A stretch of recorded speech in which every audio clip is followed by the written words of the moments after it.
Welcome to the Deep Dive. We give you the information you need, fast, so you're truly informed. Today, we're tackling something that's really shifting gears lately, moving way beyond sci-fi. We're talking unidentified aerial phenomena, UAPs. Specifically, these mind-boggling encounters reported by military personnel, highly trained people seeing things they just cannot explain. Exactly. And that's our mission today, really, Yeah. to walk you through some of the most compelling, genuinely unexplained military sightings. We want to explore why these things stump experts, why advanced sensors don't give us easy answers, because, look, lots of sightings do get explained right. Balloons, drones, weather phenomena. Right, that's key. We're filtering out the noise. The cases we're digging into today, they stand out. We're talking about bizarre flight characteristics, multiple sensors confirming the same weird thing, and, crucially, eyewitness accounts from pilots and radar operators who know the sky inside and out. They know what belongs up there, and this isn't it. So let's get into it. Okay, you almost have to start with the USS Nimitz incident, the Tic Tac. 2004, it's become like the poster child for military UAP encounters. It really has. On November 14th, 2004. They were operating about 100 miles off the coast of San Diego.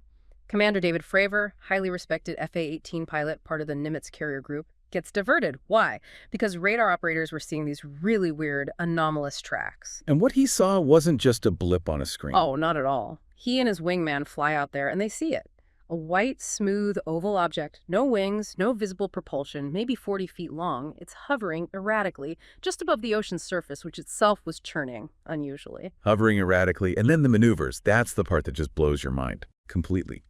Fravor described impossible moves. He starts a spiral descent towards it, and this thing just mirrors him instantly, ascends rapidly. It was like an aerial cat-and-mouse game for about 5 minutes. It could accelerate, stop, turn in ways no known aircraft can. Just instantaneous. Think about that. A Top Gun pilot, someone trained to identify everything airborne, is completely baffled.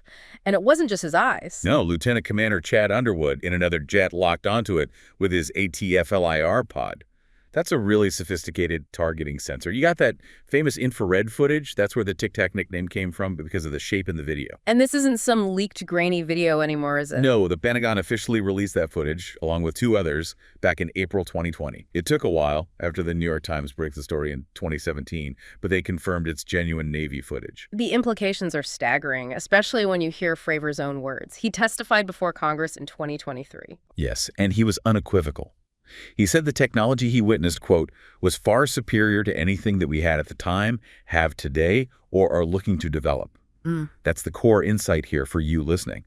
When a decorated combat aviator says they encountered tech beyond our wildest dreams, well, that changes the conversation entirely, doesn't it? It absolutely does. It shifts it from, did they see something, to what on earth was that technology? And that same sense of shock, of encountering superior capability, it runs through other incidents too, like the gimbal video that came later, 2014, 2015 timeframe. Right. Another Navy case, FA-18 Super Hornet pilots, this time off the USS Theodore Roosevelt, East Coast. The gimbal video shows, again, this sort of oval or lozenge-shaped object, but the way it moves. That's what gets you. The pilot's commentary on the recording says it all. You can hear their excitement, their confusion. There's a whole fleet of them. Look at that thing. And famously, it's rotating. Think about an object rotating against the wind, holding its position, making sharp turns with no visible means of propulsion, no wings, no heat signature you'd expect. Any normal aircraft would be torn apart or, fall out of the sky. And the physics just don't add up based on what we know. It's another one the Pentagon confirmed and released in 2020. Experts are still scratching their heads. Completely. It's a deep puzzle. How does it generate lift? How does it propel itself? How does it withstand those forces? It challenges our fundamental understanding of aerodynamics and propulsion. And filmed around the same time during those same encounters off the Theodore Roosevelt was the Go Fast video. Yeah, Go Fast, aptly named. This one shows a small object just skimming above the ocean surface at incredible speed. Again, caught on the targeting pod, right? So we have data. Exactly. It's not just a visual. The pod gives you altitude, speed estimates, tracking data, and the speed was described by the pilots as, well, ridiculous. Even the official UAP Investigation Office, AARO, basically admits they don't know what it is. It's still listed as unexplained, a real head-scratcher for them. The pilot's reaction on the tape. You hear pure astonishment. Okay, so Nimitz, gimbal, Go Fast, mostly about incredible speed and maneuverability in the air. But then there's the Puerto Rico incident from 2013. This adds another layer, doesn't it? Transmedium travel. It really does. Yeah. April 2013. A U.S. Customs and Border Protection aircraft is on patrol near Aguadilla, Puerto Rico. Routine mission. Their thermal camera picks up this spherical object moving really fast. And it splits, or seemed to. Well, that's what it looked like on the thermal imaging. It appeared to separate into two distinct objects, but the truly stunning part was its behavior near the water. It seemed to enter the ocean, submerge, and then pop back out into the air without slowing down. Yeah. Just seamlessly transition between air and water. That's the transmedium capability everyone talks about, moving between different physical environments like it's nothing. Precisely. Operating in air requires certain principles. Underwater requires completely different ones. To do both effortlessly, that's extraordinary. Now, AARO later analyzed it and suggested it might have been two objects flying close together, not one splitting. But crucially, they still haven't identified what those objects were. And that air-water transition remains deeply perplexing. So incredible speeds, impossible maneuvers, and now moving between air and water. Let's shift back to the air, but with a different shape. July 2019, the USS Russell incident. The Pyramid UAP. Right, off Southern California. This was during a period where several Navy ships in that area were reporting lots of strange sightings in restricted training ranges.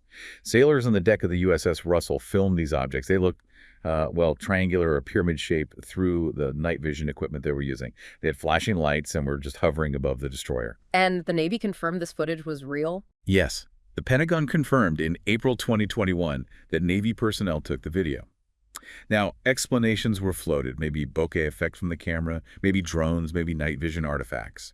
But the reported slide patterns, the way they moved, didn't quite fit those explanations easily. And the fact that multiple ships were seeing something unusual around that time led the Navy to treat it seriously, increasing monitoring. It wasn't just dismissed. Okay, let's move to a different part of the world, a very sensitive area. The Afghanistan-Pakistan border disk 2020. Yeah, this one's intriguing, partly because of where it was seen in active war zone. Military footage emerged, released by journalist Jeremy Corbell, showing a very clear disc-shaped object. It had that sort of classic flying saucer look, if you will. A clear disk in a war zone. That must have raised eyebrows. Absolutely. Its unambiguous shape, its location, and the timing, right when Congress was starting to push for more transparency on UAPs. The Pentagon hasn't offered a specific explanation for this one either. It just adds to the mystery. What was it doing there? And sticking with 2019, but going back to that transmedium idea, the USS Omaha Sphere, another really strange one. July 2019, again, same time frame as the Russell Pyramids, interestingly. The crew of the USS Omaha filmed this spherical object. It was seen visually and on sensors, moving erratically, kind of bouncing around before it just plunged straight into the ocean. Just straight in, and again, confirmed footage. Confirmed legitimate by the Pentagon, yes. Yeah. Also released via Jeremy Corbell in 2021, part of their ongoing UAP investigations. Multiple sensors tracked it. And here's the kicker. After it went into the water, they reportedly sent assets to search the area. Found absolutely nothing, no debris, no wreckage, just gone. Gone into the water without a trace. That implies, well, it implies a lot. Either incredible stealth, or maybe it didn't even splash down in a conventional sense. It suggests a mastery of both air and water environments that is, frankly, baffling. And the ability to perhaps dematerialize or transition in some way we don't understand, it leaves you with more questions than answers. Definitely. Now, we've focused a lot on U.S. military cases, but this isn't just an American phenomenon, right? Mexico had a major incident back in 2004. That's right. March 5th, 2004. Over the coast of Campeche, the Mexican Air Force was on an anti-drug mission. Their radar detected unusual contacts. Then, their infrared camera designed to spot heat signatures recorded what looked like 11 distinct lights. 11. And they were just lights. Well, they appeared as bright blobs on the infrared. They were hovering, darting around, disappearing into clouds. Critically, the crew couldn't see them with the naked eye. But the FLIR camera showed they had mass, energy. They weren't just like reflections. They even seemed to change direction and surround the aircraft at one point. Wow, and this was made public. Oh, yeah. Journalist Jaime Maussan presented the footage. It aired on national news in Mexico. It caused a huge buzz, obviously. 11 objects, maneuvering intelligently, tracked on sophisticated equipment. Another case defying easy answers. Okay, nearly wrapped up, but a couple more recent, very odd ones. The jellyfish UFO, Iraq, 2017. Yeah, filmed over a military base, probably late 2017. The footage came out via Jeremy Corbell again, early 2024. It really does look, well, like a jellyfish. Or maybe drifting tentacles. Some personnel apparently called it the spaghetti monster initially. Very strange visual. Classified as a UAP? The Pentagon confirmed it's designated as a UAP, yes. But beyond that, not much official comment. A Marine intelligence officer mentioned it didn't seem hostile, but its nature, its purpose, totally unknown. Just another bizarre object in sensitive airspace. And finally, Chile. 2014, a Navy helicopter encounter. November 2014, near San Antonio, Chile. A Chilean Navy helicopter crew filmed an object flying alongside them for quite some time. Experienced crew, good quality footage. What's particularly weird here is that the object seemed to occasionally vent or eject some kind of plume, an unknown substance. Like exhaust or something else. They couldn't identify it. They tried hailing it, no response. And while air traffic control couldn't see it on their primary radar, they did confirm there was unauthorized air traffic in that sector they couldn't account for. And the Chilean government looked into this officially. Very much so. They kept the video under wraps for 2 years while their official UAP investigation body, the CIFAE, studied it intensely. Their conclusion, definitely a UAP. They ruled out conventional explanations, like a plane dumping fuel or water vapor, saying the atmospheric conditions weren't right. So the object and what it was releasing remain a complete mystery. Okay. Wow. That's quite a list. We've covered a lot of ground there. From the Nimitz Tic Tac's impossible speeds, the gimbal's rotation, the Goofus fast skimming, the transmedium objects off Puerto Rico and the Omaha, the pyramids, the discs, the jellyfish. It's really something. It is. And the key takeaway, I think, is the consistency across these credible reports. We're talking highly trained observers, sophisticated sensors, often multiple systems confirming the same event. These aren't just blurry lights in the sky anecdotes. Many have official acknowledgments, declassified footage. This is data, however strange. Right. Hard data points that consistently defy our current understanding of physics and aerospace engineering. Exactly. Which leads us to that final thought, the thing to really chew on after hearing all this.